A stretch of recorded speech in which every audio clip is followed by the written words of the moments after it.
Julia Greeley was a former slave, was freed by the Emancipation Proclamation. She came to Denver, Colorado, supposedly to work for the first governor of the territory of Colorado. She actually began helping the poor within the community. She's a great person because she took care of the poor. Many of the things that she did were at night, and the reason that they were at night is because she didn't want the poor that she was helping to be embarrassed by the fact that a black woman would be there and would be there to help her. Mostly she was right here around Sacred Heart Parish, where she entered the church very shortly after this parish was started. Take this, all of you, and eat of it, for this is my body, which will be given up for you.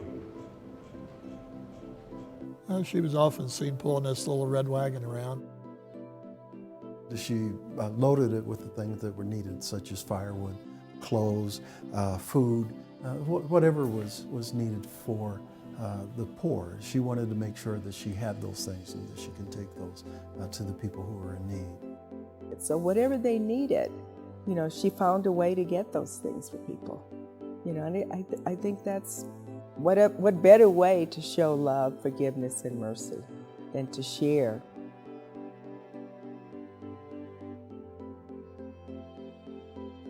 Julia Greeley did a lot of what she did secretly. So during the time of her life, people knew she was around here, but they didn't really know the extent of what she'd done until she died. When she died, she laid in the church, and it was 4 to 5 hours that people streamed by, whether they knew her personally or not, but they knew of her. And yet, people loved her. Even there hadn't even been more than a little snippet in the paper about her dying, and this went on for hours the rest of that day. And at that time, it became evident how much she had been doing to help other people, many of whom were not as poor as she was. Julia did not seek attention.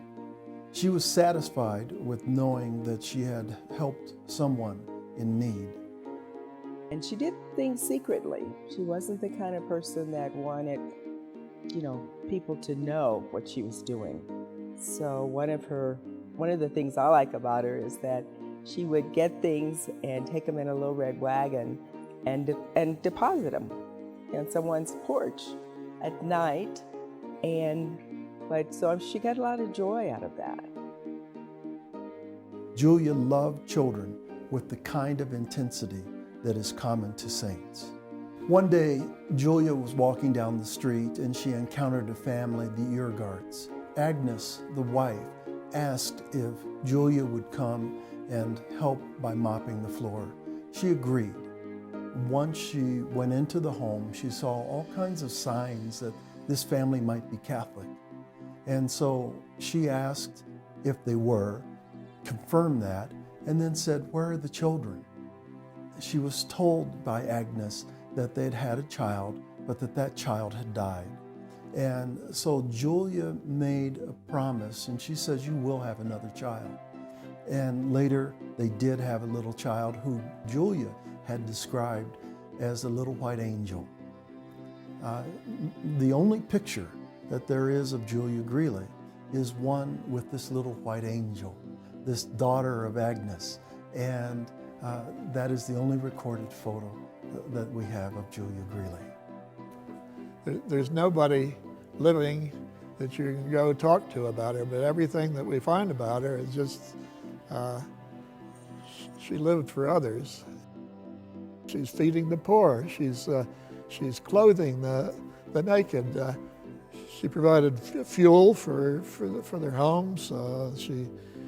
If somebody was sick in the house, she'd come in and help take care of them. And she didn't make a big point of this, that she was doing all these things. She exhibited all the things that I think that a saint would do. She was always caring for other people. She never put herself above anyone else. You know, she showed mercy to everyone, and she showed caring to everyone. And so in doing that, she loved everyone. The firehouses, I think, meant a lot to her because in Denver, if you notice, there are a lot of firehouses on corners. She walked a lot. So she could go to those firehouses, and I think the fact that they were open, that allowed her to feel that she could talk to them and could talk about her faith. And that's, again, she was a witness.